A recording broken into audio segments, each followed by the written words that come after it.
हो जाएगा, अधिकार रहेगा कितने दिल। तू खाली हाथ हो जाएगा, अधिकार रहेगा कितने दिन। माता हो पिता या पत्नी हो, लड़का हो अपना, कभी छोड़ कर ये जाएंगे। कभी छोड़ कर तुम जाओगे, कभी छोड़ कर ये जाएंगे। इस नासवार दुनिया का व्यापार रहेगा कितने दिल। इस नाशवान दुनिया का व्यापार रहेगा कितने दिल।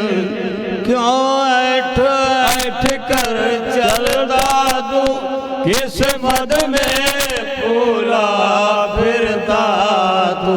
क्यों ऐठ ऐठ कर चलता तू, किस मद में फूला फिरता तू। ये नशा चढ़ा है जो तुझ पर, ऐ यार रहेगा कितने दिन। ये नशा चढ़ा है जो तुझ पर, ऐ यार रहेगा कितने दिन। इससे तू खोज गुरु की कर, अब वही तुझे बतलाएंगे। इससे तू खोज गुरु की कर, अब वही तुझे बतलाएंगे। इस पार रहेगा कितने दिन, उस पार रहेगा कितने का, यह तार रहेगा कितने दिन। जय गुरुदेव।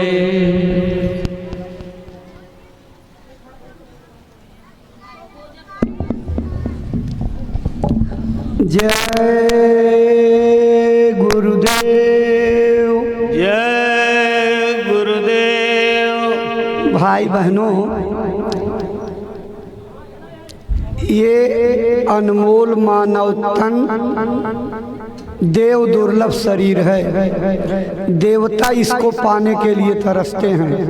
अब वही तुझे बतलाएंगे, इस पार रहेगा कितने दिन, उस पार रहेगा कितने दिन। भाई बहनों, ये मानव तन हमको आपको केवल एक काम के लिए मिला था कि जीते जी किसी समर्थ सतगुरु से रास्ता लेकर के भजन भक्ति करके इस पार से उस पार चले चलते। लेकिन अनमोल मानव तन और इसकी बेशकीमती श्वासों को हम लोग मलमूत्र की तरह से बिताते हुए इस अनमोल हीरे जैसे रतन के शरीर को व्यर्थ गंवाते चले जा रहे हैं। तभी तो महात्माओं ने कहा हीरा जन्म अमोल था, कौड़ी बदले जाए। महात्मा उसी वादे को याद कराने आते जो माँ के गर्भ में हमने आपने किया।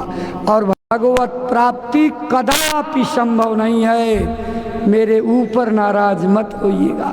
मेरी कोई भावना आपकी आस्था को, आपकी श्रद्धा को, आपके विश्वास को, आपके इष्ट देवता को चोट पहुंचाने की नहीं, बल्कि हकीकत बताना पड़ेगी और आपको स्वीकार भी। साधना से जीव भक्त जात के द्वारा किस साधना से आप जीते जी राम भगवान का दर्शन कर सकते हो। होता है ऐसे जैसे मैं आपको देख रहा हूँ, इसी तरह भगवान का दर्शन होता। लेकिन थोड़ा फर्क है, इन दोनों चमड़े की आँखों से नहीं। उसको देखने की एक अलग आँख है, उसकी आवाज़ सुनने का अलग कान है। जहाँ पंडित जी तिलक चंदन लगाते, ये माताएं बहनें विधिया लगाया कर। तकदीर की लिखी रेखाएं बदल जाएंगी, माला माल हो जाओ जाओगे, हर तरह की कंगाली दूर होगी। आज वो रास्ता आपको मिलेगा।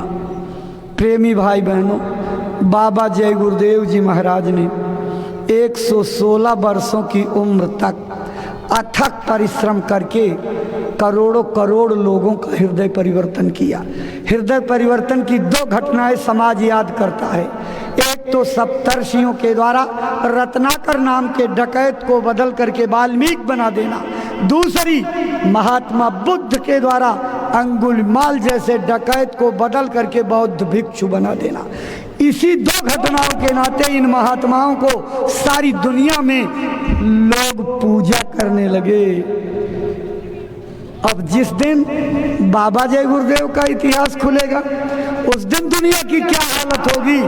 इन्होंने 1 2 4 को नहीं, 100 50 हजार लाख को नहीं, करोड़ों करोड़ वाल्मीकियों को, करोड़ों करोड़ अंगुलीमाल जैसे बिगड़े डकैतों को बदलकर भजनानंदी बना दिया।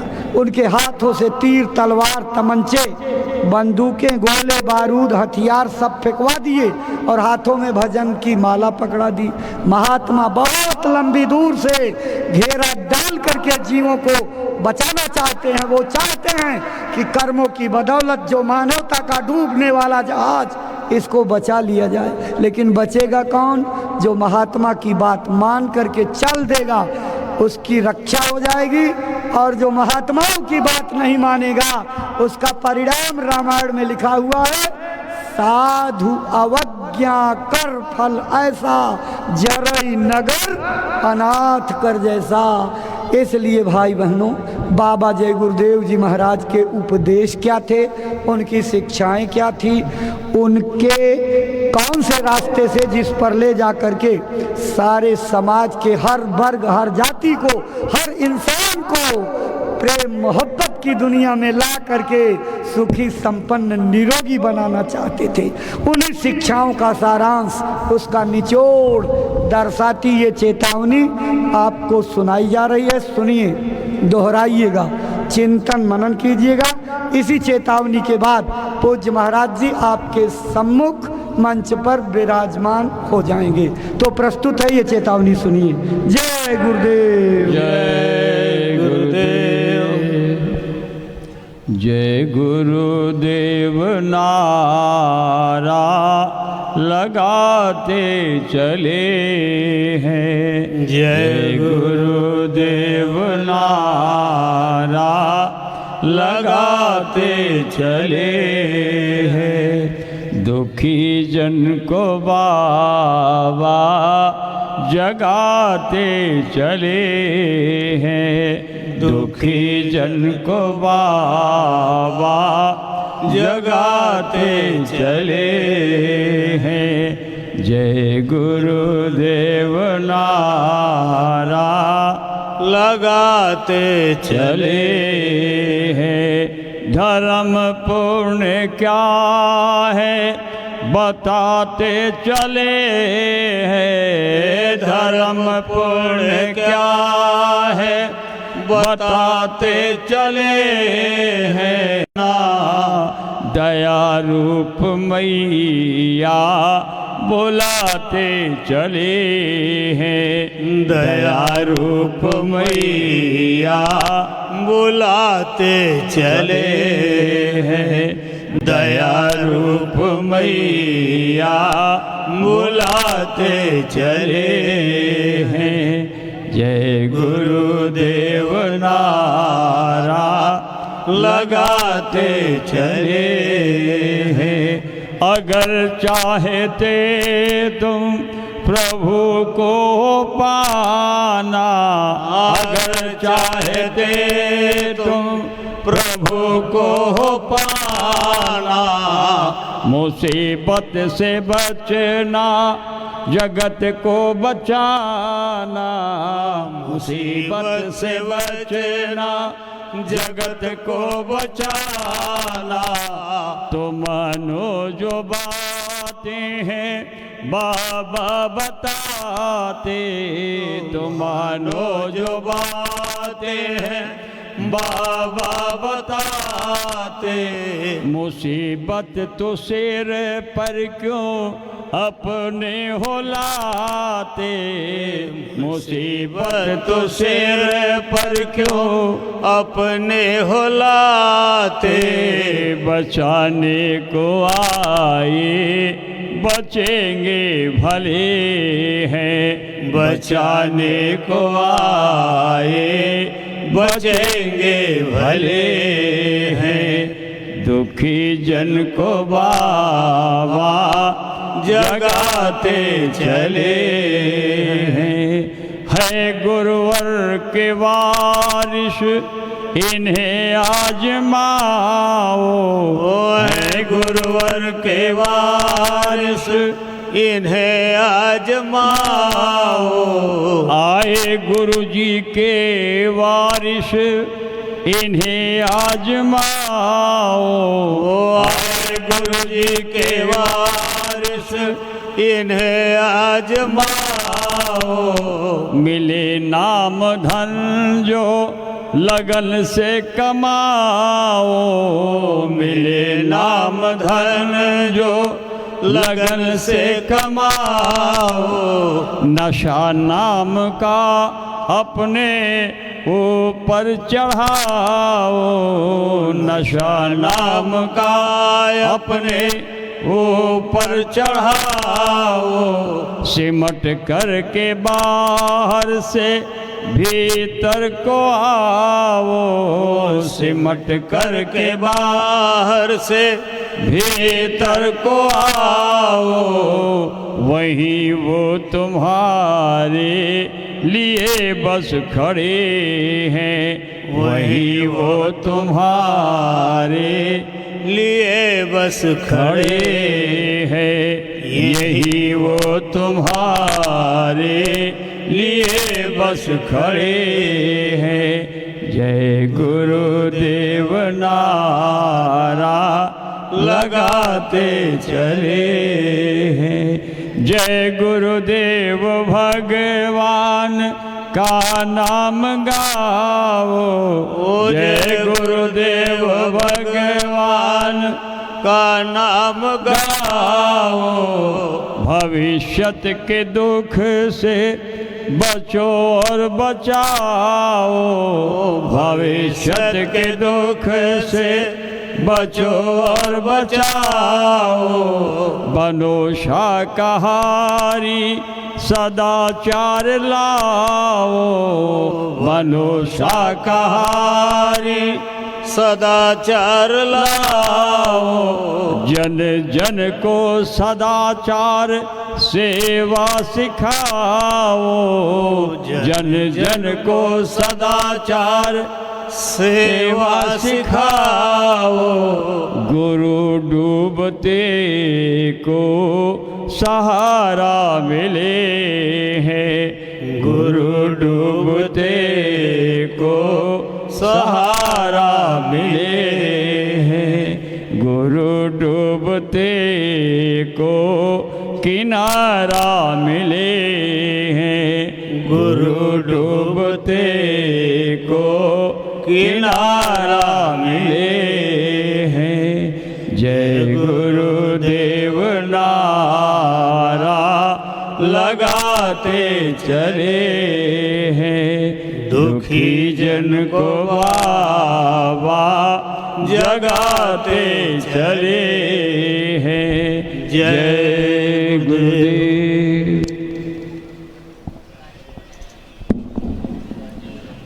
जय गुरुदेव। एक आलोक नाम का बच्चा जो अपनी माँ का नाम रेनू और पिताजी का नाम सभाजीत बता रहा है, आसमानी रंग का शर्ट और नेकर पहने और पैरों में सैंडल है और सिर पर नीले और लाल बेस की टोपी लगाए हुए है। जिसका बच्चा हो ये ले जाइए। जय गुरुदेव। भाई बहनों,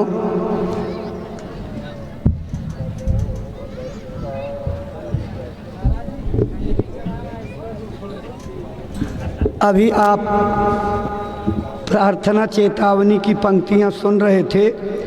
गुरु डूबते को सहारा मिले हैं, गुरु डूबते को किनारा मिले हैं। भाई बहनों, ये जीवन वास्तव में कर्मों के देश का जीवन है।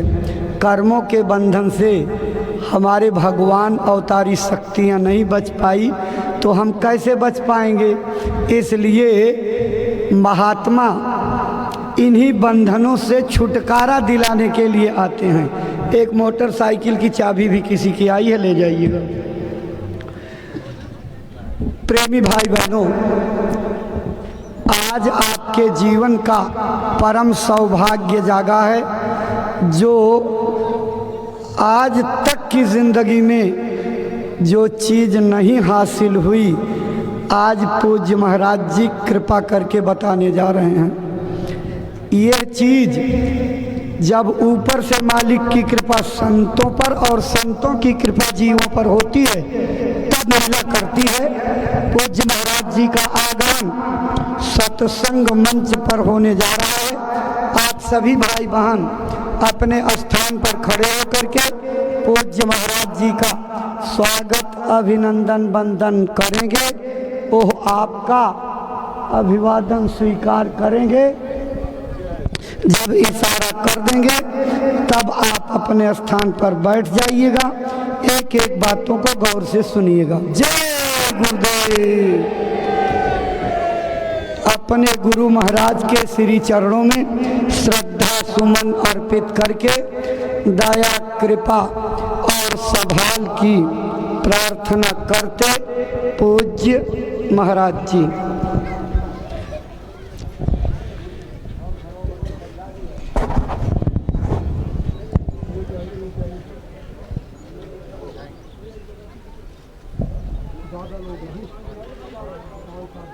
जय गुरुदेव, जय गुरुदेव।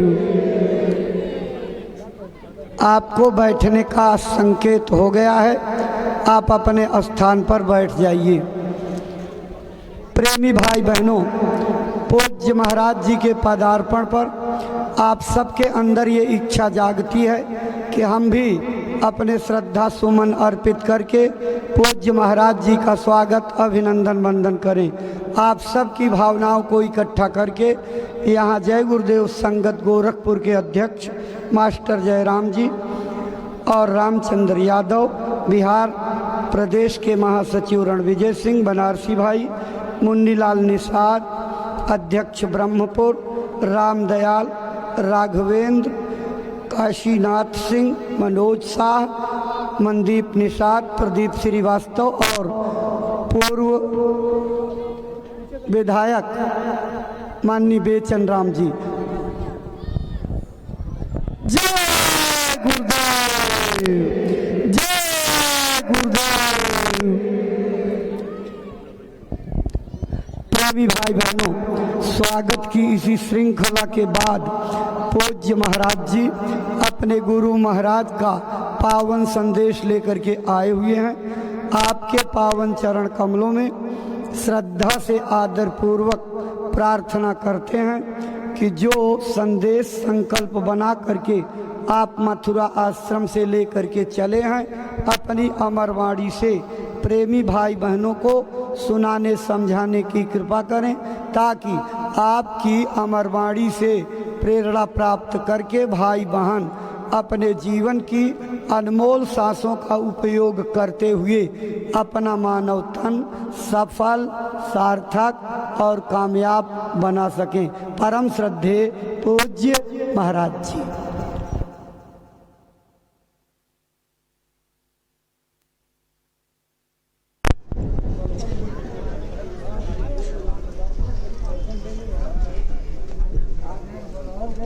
आप सभी लोग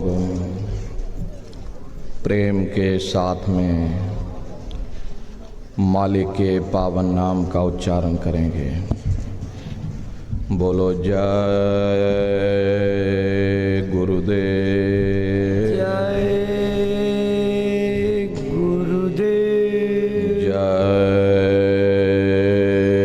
गुरुदेव, जय गुरुदेव।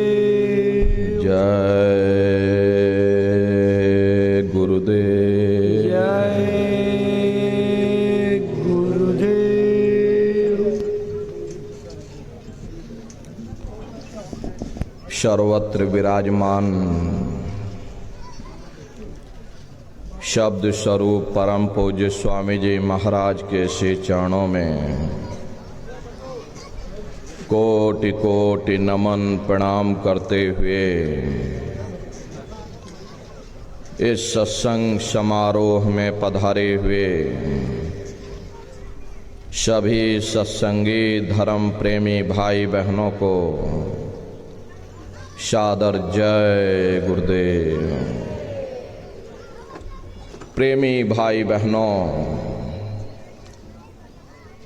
हम आप परम सौभाग्यशाली हैं कि ऐसे कलिकाल में हम लोगों को ये मानव तन, ये मनुष्य शरीर प्राप्त हुआ।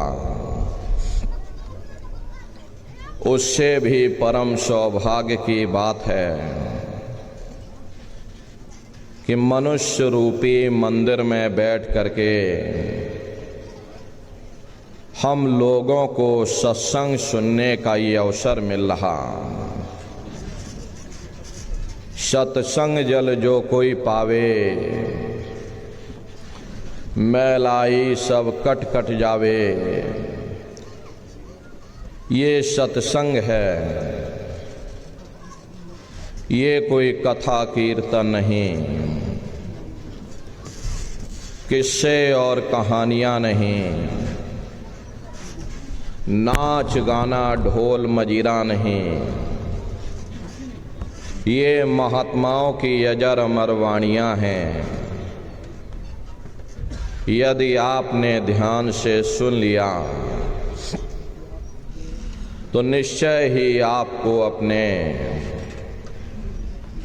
मानव जीवन के उद्देश्यों के बारे में पता चलेगा कि आखिर मनुष्य शरीर हमको क्यों मिला, क्या इसका उद्देश्य है, मरने के बाद हम कहाँ जाएंगे, हमारे बाल बच्चे, हमारे रिश्ते नातेदार कहाँ जाएंगे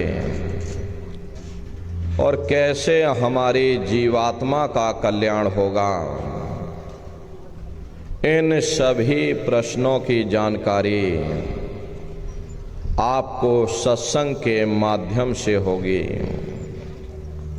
इसलिए एक एक वचन को बड़े ध्यान के साथ आप सुनिएगा और समझने की कोशिश करिएगा। प्रेमी भाई बहनों, यह मनुष्य शरीर हम लोगों को बड़े सौभाग्य से प्राप्त हुआ। ये जीवन बहुत अनमोल है। उस परम पिता परमात्मा ने हमको यह जीवन केवल इसीलिए दिया है ताकि हम जीते जी उस प्रभु की भक्ति करके अपनी जीवात्मा का कल्याण करा सकें। ये 5 तत्वों का पुतला, ये पंच भौतिक शरीर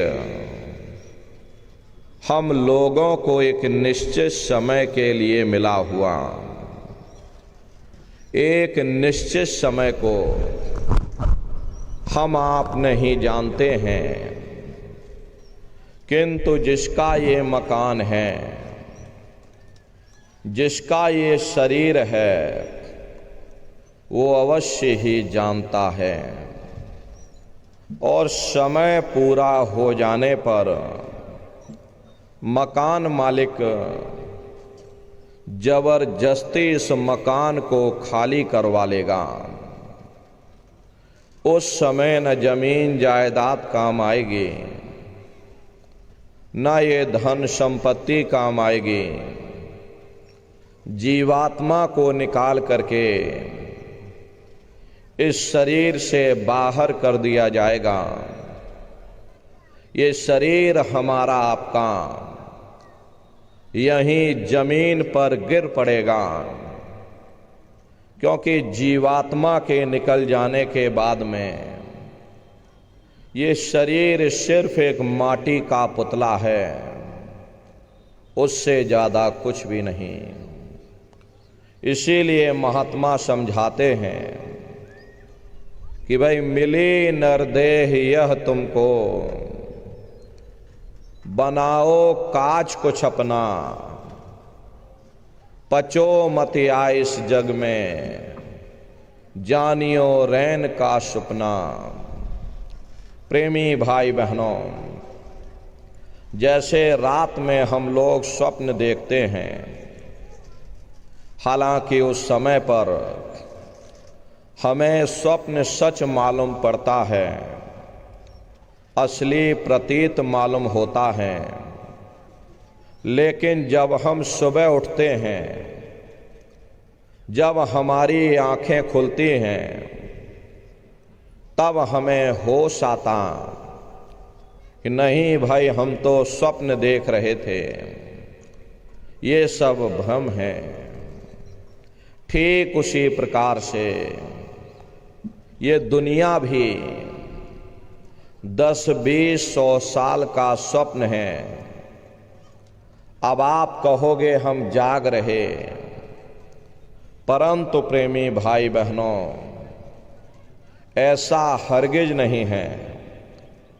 जिस दिन मौत का वक्त आएगा, हम आप रोएंगे, हाय हाय करके चिल्लाएंगे कि हाय, हमने सारी जिंदगी यूं ही स्वप्न में गुजार दी, जागने का समय तो अभी आया था, जो कुछ करना था अभी करना था। लेकिन प्रेमी भाई बहनों, अब पछताए होत क्या, जब चिड़िया चुग गई खेत।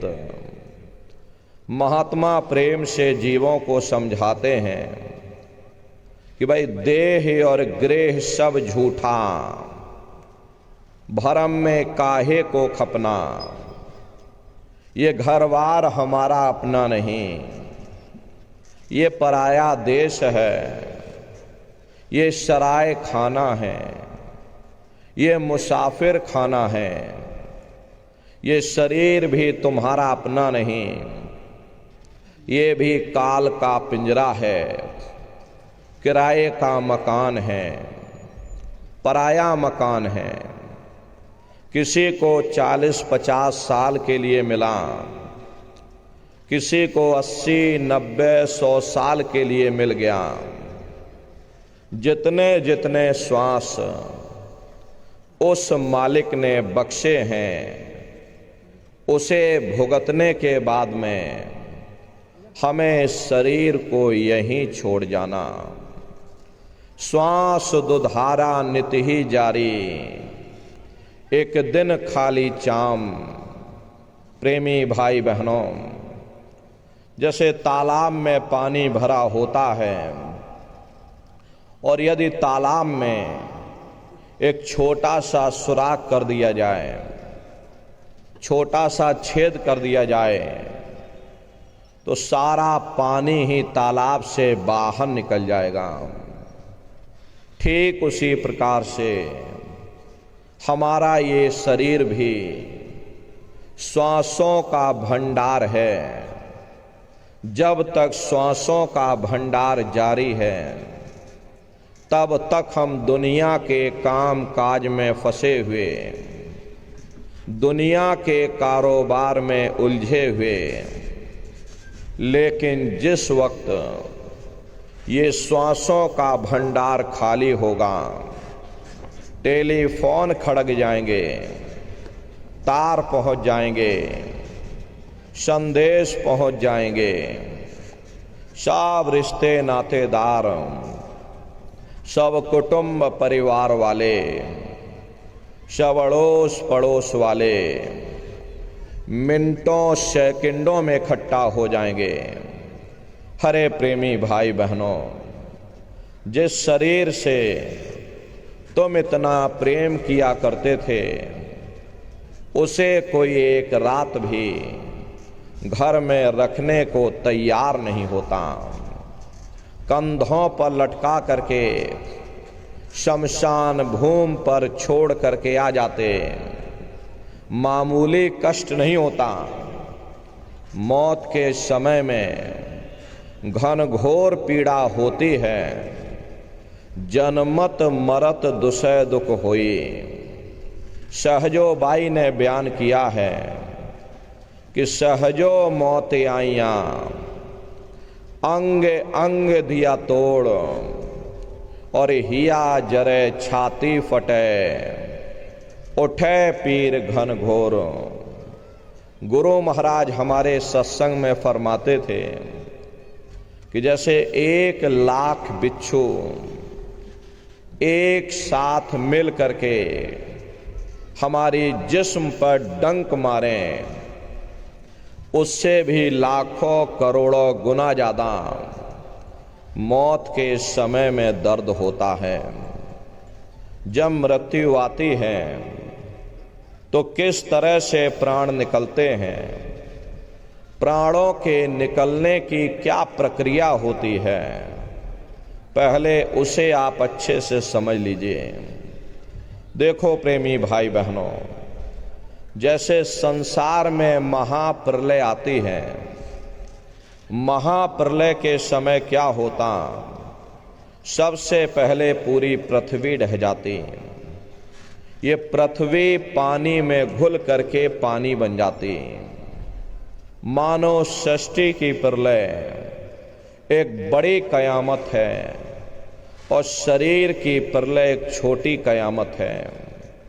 तो जैसे ही मौत आती है, सबसे पहले गुदा चक्र टूटता है। सिमटत भास श्वास उठ जावे, और प्राणपति जब सिमट समावे, उस समय हमारी श्वासें रुक जाती, शरीर की चेतना पीछे की तरफ सिमटने लगती। तो सबसे पहले गुदा चक्र टूटता है, क्योंकि गुदा चक्र में पृथ्वी का वास होता है। गुदा चक्र टूट करके ऊपर इंद्रिय चक्र में समा जाता। इंद्रिय चक्र में जल का वास होता, यानी जल ने पृथ्वी को घोल दिया। फिर जब इंद्रिय चक्र टूटेगा तो ऊपर नाभि चक्र में समा जाएगा। नाभि चक्र में अग्नि का वास होता, यानी अग्नि ने फिर जल को सुखा दिया। ये नीचे से सिमटाव होता है, नीचे से ऊपर की ओर सिमटाव होता। फिर जब ये नाभि चक्र टूटेगा तो हृदय चक्र में समा जाएगा। हृदय चक्र में वायु का वास होता, यानी वायु ने अग्नि को फिर अपने में समाहित कर लिया, और इस तरह से वायु आकाश में उड़ गई। ये आंखों की पुतलियां ऊपर पलट जाती हैं, मुंह खुला का खुला रह जाता। महात्मा प्रेम से जीवों को समझाते हैं कि भाई जब यह कर्म कलाई उपजावे और बुद्धि सुरत की आन दबावे, जब यह जीवात्मा पांचों तत्वों को लांग करके जल पृथ्वी अग्नि वायु आकाश पांचों तत्वों को लांग करके ऊपर आती है, तो काल दाढ़ में आन दबानी, जब ढरके नैनन से पानी। जब काल अपनी दाढ़ में दबाता है, उस समय नेत्रों से पानी निकलता है। इंद्रियां टूट टूट करके चकनाचूर हो जाती, सब रिश्ते नातेदार खड़े रह जाएंगे। डॉक्टर वैद्य हकीम सब आपको घेरे रह जाएंगे, लेकिन आप अपनी पीड़ा से उस समय आपको कोई बचा नहीं पाएगा। लगे टकटकी दिखे न भाई, वाहि समय को करे सहाई। उस समय जीव टकटकी लगाकर देखता है कि कोई मेरी मदद कर दे, कोई मेरी सहायता कर दे, कोई मुझे पीड़ा से बचा ले। भाई बंधु नात रिश्तेदार सब खड़े रह जाते हैं, डॉक्टर वैद्य हकीम सब घेरे रह जाते, लेकिन कोई तुम्हें बचा नहीं पाता। यमदूत आते हैं, प्राणों की डोरी को तोड़ देते और जीवात्मा को खींच करके इस शरीर से बाहर कर दिया जाता। जैसे ही तुम्हारी जीवात्मा इस शरीर से अलग हुई, ये शरीर हमारा मिट्टी हो जाता। फिर इस मिट्टी को एक रात अपने घर में कोई रखने को तैयार नहीं होता। आपके कितने भी सगे संबंधी क्यों ना हो, खास नात रिश्तेदार क्यों ना हो, लेकिन एक रात कोई घर में मिट्टी रखने के लिए तैयार नहीं होते। कहते भाई जल्दी करो जल्दी करो, अब इनकी शक्ल देखने में हमको डर लग रहा, जल्दी से बाजार से कफन खरीद के लाओ, जल्दी से लकड़ियां खरीद के लाओ, जल्दी से चिता तैयार करो, इनको घर में से जल्दी से उठा ले जाओ, वहीं शमशान भूमि पर जला देना। ये जो घर में इनके कपड़े लत्ते पड़े हुए, हर इनके कपड़े लत्ते भी उठा ले जाओ, वहीं शमशान भूमि पर जला देना। जिस बिस्तर पर ये लेटे रहे, ये बिस्तर भी अशुद्ध हो गया।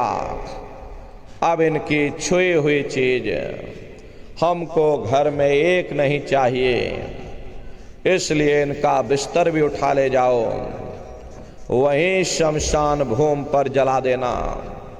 लेकिन उसने कोई सोने की अंगूठी पहनी होगी, गले में कोई सोने की चैन पहनी होगी, तो उसे धीरे से उतार कर जेब में रख लोगे।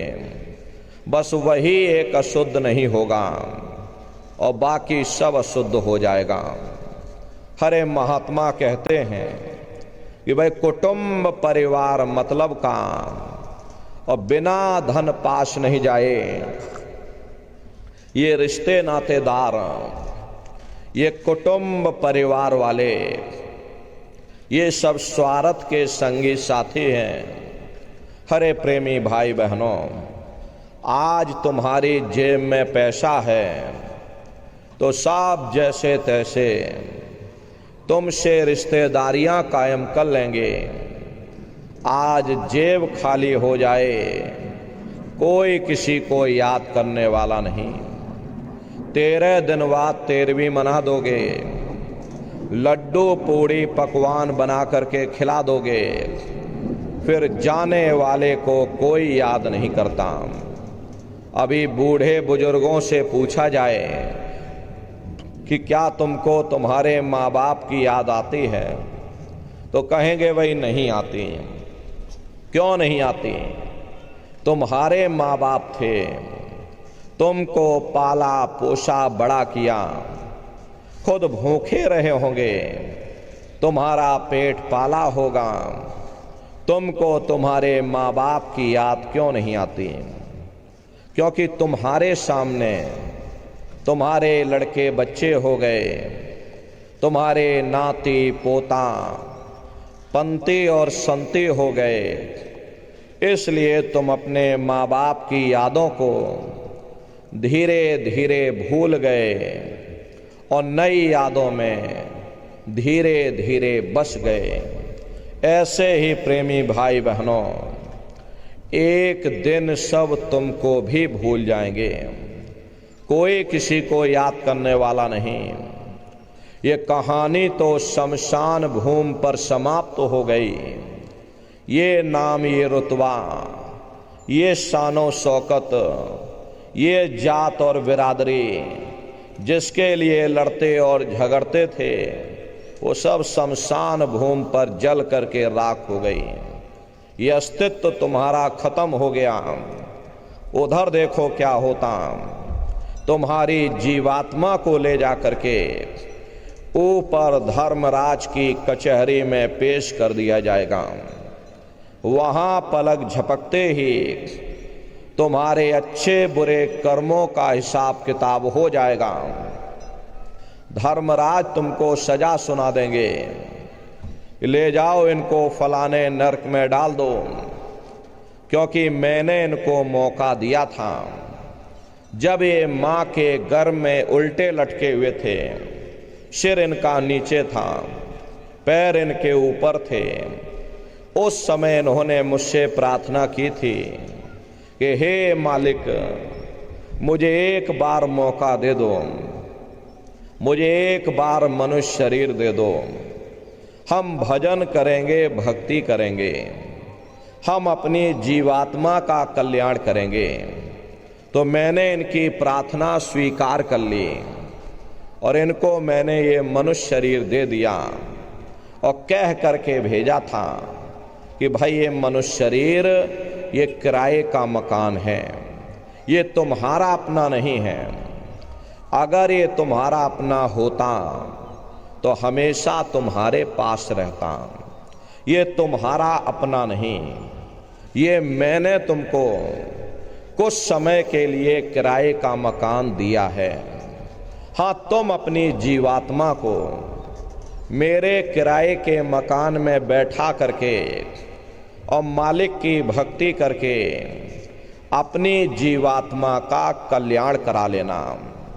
मैंने कुछ समय के लिए तुम सबको ये किराए का मकान दिया है। जब समय पूरा होगा मैं अपने सिपाहियों को भेजूंगा, उस समय पर तुम मेरे मकान को खाली कर देना। लेकिन इतना ध्यान रखिएगा कि जैसा साफ सुथरा मैंने तुमको ये किराए का मकान दिया, वैसा ही साफ सुथरा तुम मुझको वापस लौटाना। लेकिन इस किराए के मकान में बैठ करके इन्होंने अच्छे बुरे कर्म कर डाले। मेरे किराए के मकान को इन्होंने अपने कर्मों से गंदा कर दिया, इसलिए कर्मों की सजा इनको मिलेगी। ले जाओ इनको फलाने नरक में डाल दो। महात्मा कभी झूठ नहीं बोलते। महात्माओं ने जब साधना किया और साधना करके जब ऊपर गए और ऊपर जा करके जब उन्होंने नरकों का हाल देखा, तो हमारी आपकी जानकारी के लिए उन्होंने धर्म ग्रंथों में लिख दिया कि लोह के खम्भ तपत के माही, जहां जीव को ले चिपटाई वहां लोहे के खंबे अग्नि से धधक धधक कर लाल हो रहे। ऐसे खोटे जीवों को उन खंभों में चिपटाया जाता। जीव हाय हाय करके तड़फता है। तड़फ तड़फ जीव जुलम बुखारी, और तपत खम्भ दुख उपजे भारी। असहनी वेदना होती है, असहनी दुख दर्द होता। जीव वहां रोता और चिल्लाता रहता। लाखों लाख जोजन मील तक जीवों के रोने और चिल्लाने की आवाज जाती है। लेकिन प्रेमी भाई बहनों, वहां कोई तुम्हारी पुकार सुनने वाला नहीं, कोई तुम्हारी दर्द भरी आवाज को सुनने वाला नहीं। वाह समय की कहाँ सुनाई, लोहा अगन धमन धोकाई। जो धम मन से धोक लोहारा, लोहा जो अग्नि में डारा। जिस तरह से लोहार लोहे को अग्नि की भट्टी पर तपा करके लाल करता, ऐसे ही प्रेमी भाई बहनों वहाँ भी बड़े बड़े खंबे अग्नि की भट्टी में तप करके लाल हो रहे। ऐसे खोटे जीवों को उन्हीं खम्भों पर लिटा दिया जाता। जीव रोता और चिल्लाता रहता। महात्मा कहते हैं कि भाई दोजक भी तुम्हारे अंदर है, वहिष्ठ भी तुम्हारे अंदर है, स्वर्ग भी तुम्हारे अंदर है, नरक भी तुम्हारे अंदर है, और एक नरक नहीं, ऐसे वहां अनेकों अनेक नरक बने हुए। कुंभी नरक निदाने हैं, पड़े जीव जग जाए, सिर समेत डूबा रहे, सदा नरक के माही। कुंभी कहते हैं घड़े के आकार का बड़ा विशाल नरक बना हुआ, दुनिया भर का मवाद उसमें भरा हुआ, बड़ी भारी बदबू उसमें से आती, जीवों को उसी में डाल दिया जाता। जब ही नरक सिर ऊपर काढ़े, तब ऊपर जूती जम मारे। जैसे ये जीव श्वास लेने के लिए अपने सिर को बाहर निकालता, ऊपर यमदूत खड़े रहते हैं, नोकदार भालों से उसके शरीर पर चुभा दिया जाता, जीव फिर उसी में डूब जाता, युगों युगों तक डूबा रहता। कुंभी नरक कल्प लो वासा, मुख में नरक नाक में श्वासा। कल्प लो वासा यानी 1000 चौकड़ी युग का एक कल्प होता है।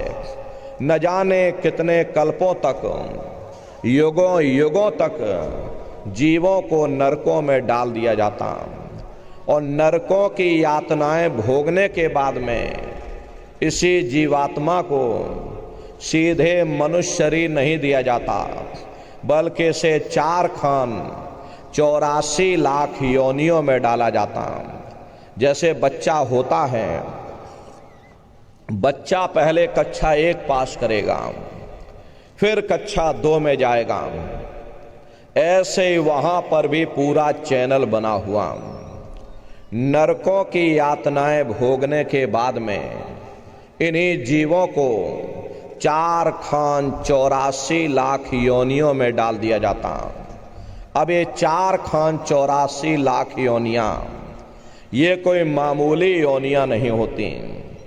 4 खान का मतलब होता है अंडज, पिंडज, उपमज, स्थावर, ये 4 खाने होती हैं। पहली श्रेणी पेड़ पौधों की आती, जिनके अंदर पानी का तत्व मौजूद होता है। कभी ये भी मनुष्य हुआ करते थे, लेकिन आज अपने कर्मों का भोग पा रहे एक जगह पर बेचारे खड़े हुए हैं। दूसरी श्रेणी कीड़े मकोड़ों की आती है, जिनके अंदर पृथ्वी और अग्नि का तत्व मौजूद होता है। तीसरी श्रेणी पंछियों की आती, चौथी चौपाए जानवरों की आती, और 5वीं स्वयं इंसान की आती, जिसके अंदर 5 तत्व जल, पृथ्वी, अग्नि, वायु, आकाश, 5 तत्व मौजूद होते।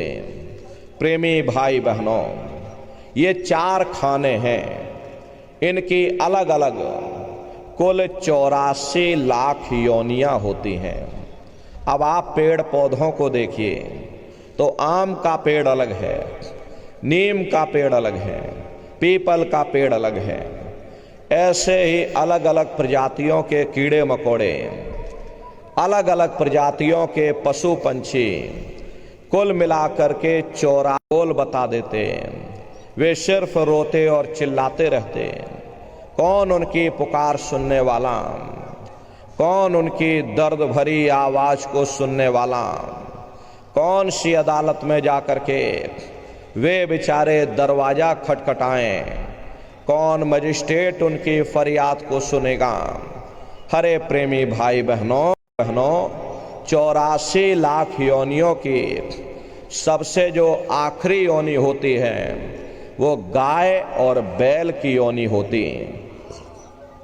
गाय स्त्री का रूप लेती है और बैल पुरुष का रूप लेते हैं। ये 84 लाख योनियों की सबसे आखिरी योनि यानी कि अंतिम पायदान होता है। उसके बाद तब जाकर के हम लोगों को दोबारा फिर से मनुष्य शरीर प्राप्त होता। इसीलिए कहा गया कि बड़े भाग्य मानुष तन पाया, कोट जन्म जब भटका खाया, कोटान कोट जन्म जन्मांतरों तक अलग अलग योनियों में भटकने के बाद में तब बड़े सौभाग्य से हम लोगों को ये मनुष्य शरीर प्राप्त हुआ। बड़े से बड़े देवी देवता भी इस मनुष्य शरीर को पाने के लिए तरसते हैं, क्योंकि उन नरकों से, उन 84 लाख योनियों से निकलने का केवल एक ही दरवाजा है, वह केवल मनुष्य का शरीर है। लेकिन बड़े अफसोस की बात है कि जैसे किसी को हीरा मिल गया, हरि मंदिर कहकर, जो तिल माही तेल है, जो चकमक में आग, और तेरा साईं तुझ में जाग सके तो जा, तेरे पास में ना मैं जब भी मिलूंगा तुम्हें तुम्हारे अंदर मिलूंगा। हरे प्रेमी भाई बहनों, बड़ी सीधी सी बात है कि अगर खाना बनाने की किताब सारी उम्र बैठ करके पढ़ते रहोगे कि खाना ऐसे बनता है, खाना वैसे बनता है, खाने में नमक डाला जाता, खाने में तेल डाला जाता, तो कभी तुम्हारा पेट नहीं भर सकता। जब तक आप खाना बनाओगे नहीं, उसे खाओगे नहीं, कभी तुम्हारा पेट नहीं भर सकता। हम वेदों की निंदा नहीं करते, हम ग्रंथों की निंदा नहीं करते, हम गीता, कुरान, बाइबल की निंदा नहीं करते। अरे वेद, दूसरा है ध्यान और तीसरा है भजन। सुमन प्रेमी भाई बहनों, ये सुरत शब्द नाम योग की साधना है। इस साधना का भेद सबसे पहले कबीर साहब धरती पर आए, उन्होंने इस भेद को जाहिर किया। उसके बाद और महात्मा आए, कबीर, नानक, दादू दरिया, भीखा, रविदास, पलटू, जगजीवन, गोस्वामी जी महाराज, राजस्थान में चले जाइए, मीराबाई, सहजोबाई, और भी बहुत से महात्मा हुए जिन्होंने सुरत शब्द नाम के भेद को जाहिर किया। प्रेमी भाई बहनों, ये सुरत शब्द नाम योग की साधना है। इस साधना की 3 क्रियाएं, सुमरन, ध्यान, भजन। तो कैसे आप लोग सुमरन करोगे, कैसे आप लोग ध्यान करोगे और कैसे आप लोग भजन करोगे, जरा अच्छी तरह से समझिएगा और फिर घर पर बैठ करके करिएगा। तो सबसे पहले सुमरन कैसे किया जाएगा? सुमरन करने के लिए एक माला आप लोग ले लेना। ये देखिए प्रेमी भाई बहनों, 108 दाने की ये माला है। अपने अपने घरों में बैठ करके बाहर से अपनी आंख को बंद कर देना और दिमाग में अपने ध्यान को रोक करके और दाने दाने पर जय गुरुदेव नाम का उच्चारण करिएगा। जिसको आप याद कर रहे हो, एक समय ऐसा आएगा वो अंतर में तुम्हारे सामने प्रकट हो जाएगा। उसके स्वरूप को देख लेना, फिर उसी के स्वरूप को याद करके जय गुरुदेव नाम का सुमरन सभी नए प्रेमी भाई बहन करिएगा।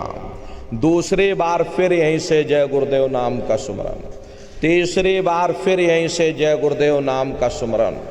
इस तरह से कुल 8 बार जय गुरुदेव नाम का सुमरन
तो आप लेट करके भजन करिएगा।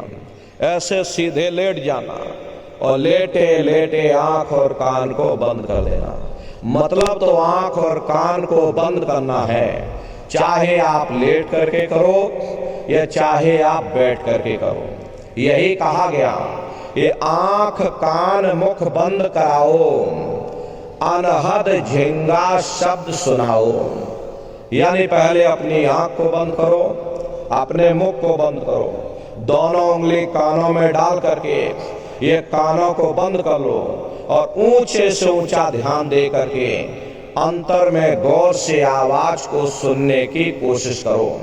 प्रेमी भाई बहनों, जब आप अपने कानों को बंद करके अंदर में गौर से आवाज को सुनोगे तो आपको ऐसा अनुभव होगा कि कहीं सीटी जैसी आवाज हमारे कानों में गूंज रही। टी, इस तरह से सीटी जैसी आवाज शुरू में आप सभी को सुनाई पड़ेगी। करना कुछ नहीं है, लेटे हो चाहे बैठे हो, बस आप उस आवाज को सुनते रहना और सुनते सुनते उसी में लीन हो जाओ। जब आप उसमें लीन हो जाओगे तो कुछ समय बाद में दोबारा आपको अनुभव होगा कि कहीं बड़ी दूर से एक महीन आवाज, घंटे और शंख की आवाज हमारे कानों में बज रही है।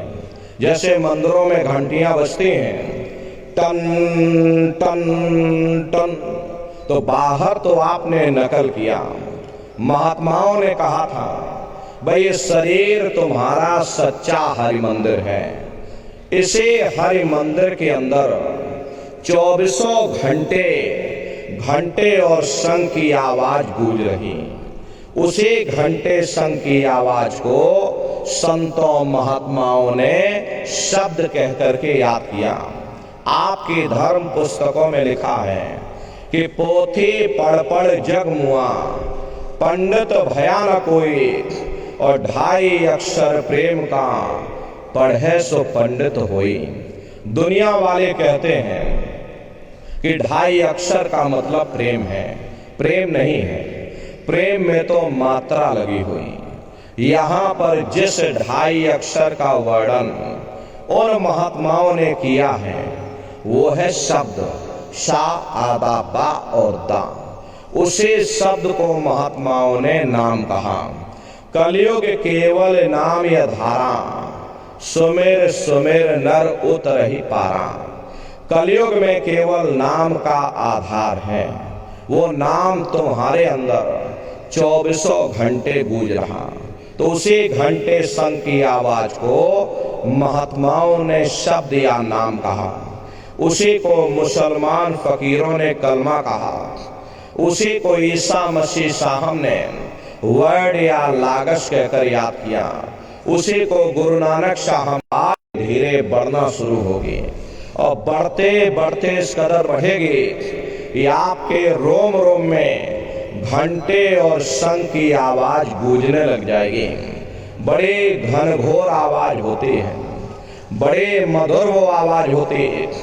ये जो दुनिया के संगीत आप सुनते हो, उस रूहानी संगीत के सामने ये दुनिया के संगीत कुछ नहीं। गांजा भांग पीते थे तो चलो हम भी गांजा भांग पिएंगे, लेकिन ऐ नन्नारियों, शंकर भगवान ने कभी गांजा भांग नहीं पिया। शंकर भगवान जिस नशे में लीन रहते थे वो नाम का नशा था, वो ध्यान का नशा था, वो भक्ति का नशा था। जब आप उस आवाज को सुनोगे तो आपको भी वो नशा चढ़ जाएगा, क्योंकि उस आवाज में चुंबक है। जब आप उस आवाज को सुनोगे तो वो आवाज आपको अपनी ओर खींचेगी, और जब खिंचाव होगा तो जीवात्मा का फैला हुआ प्रकाश 9 दरवाजों से सिमटने लगेगा। अब ये 9 दरवाजे कौन कौन से हैं? देखो प्रेमी भाई बहनों, अच्छी तरह समझिएगा।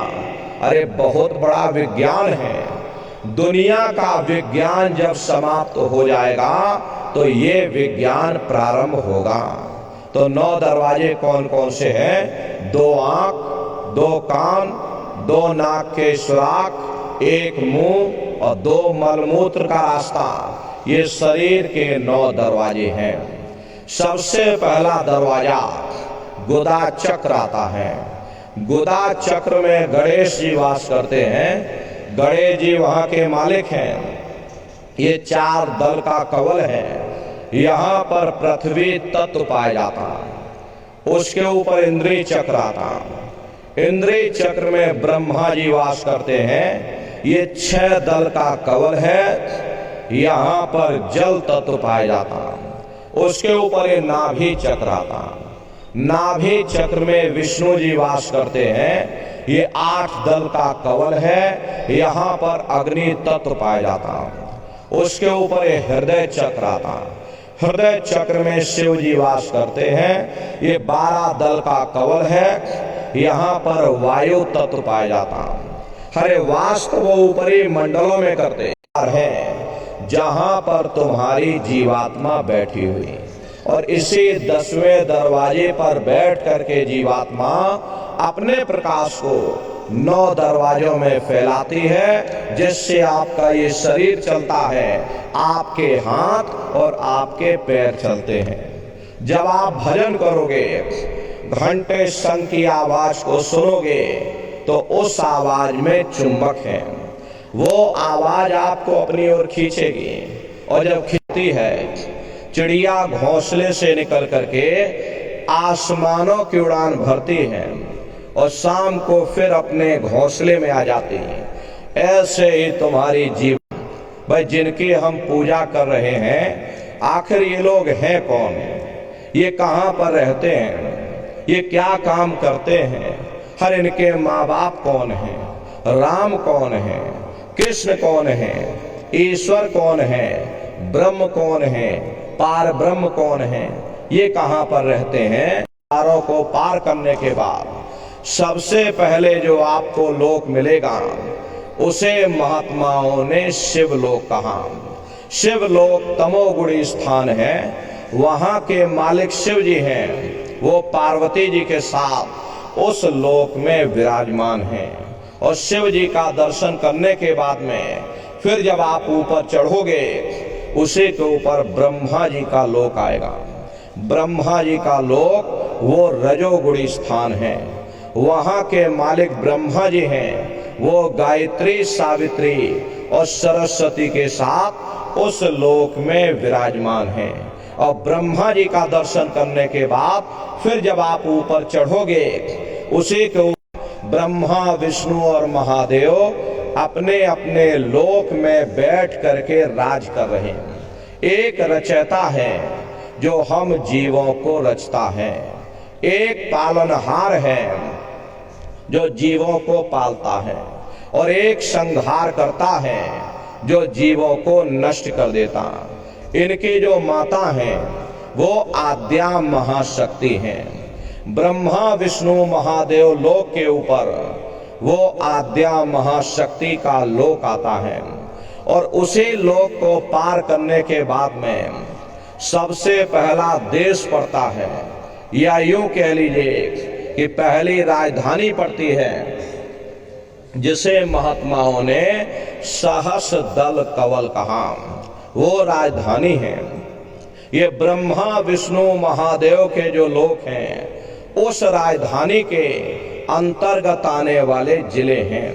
कार्य दे रही, वो आवाज उन्हीं के मुखार बिंद से हो रही। निरंजन भगवान का जो स्वरूप है, वो ज्योतिष स्वरूप है। 1000 बाती की अखंड ज्योति वहां पर बराबर जल रही। हम आप मंदिरों में ज्योत जलाते हैं, ये तो हम आप उसकी नकल करते हैं। इस ज्योत में तेल की जरूरत पड़ती है, बाती की जरूरत पड़ती है, लेकिन वो अखंड ज्योति वहां पर ऐसी जल रही जिसमें ना तेल की जरूरत है और ना बाती की जरूरत है। पलटू साहब ने जिक्र किया है कि उल्टा कुआ गगन में, तिसमें जरे चिराग, और तिसमें जरे चिराग, बिना रोगन बिन बाती, और 6 ऋतु 12 मास, जरत रहे दिन राती। और सतगुर मिले जो होए, ताहि की नजर में आवे, और बिन सतगुर नहीं कोई वाह को दर्शावे। वो अखंड दे दिया। मैं ऊपर जा करके क्या देख रहा हूं कि उधर माज सुनि अंडज राया, देखे बहु ब्रह्मांड निकाया, अति विचित्र ताह लोक अनेका, रचना अधिक एक तेका। विचित्र विचित्र भांत के वहां पर लोक बने हुए, एक से की रचनाओं को श्वेत को गहना सोई है। अरे महात्मा कहते हैं कि त्रिकुटी महल में विद्या सारा। प्रेमी भाई बहनों, वहां की रचनाओं को जब देखते तब महात्मा कहते हैं भाई त्रिकुटी महल में विद्या सारा। गान करने के बाद में फिर तुम्हारी ये जीवात्मा तीसरे मंडल के शब्द को पकड़ करके तीसरे मंडल की चढ़ाई करेगी।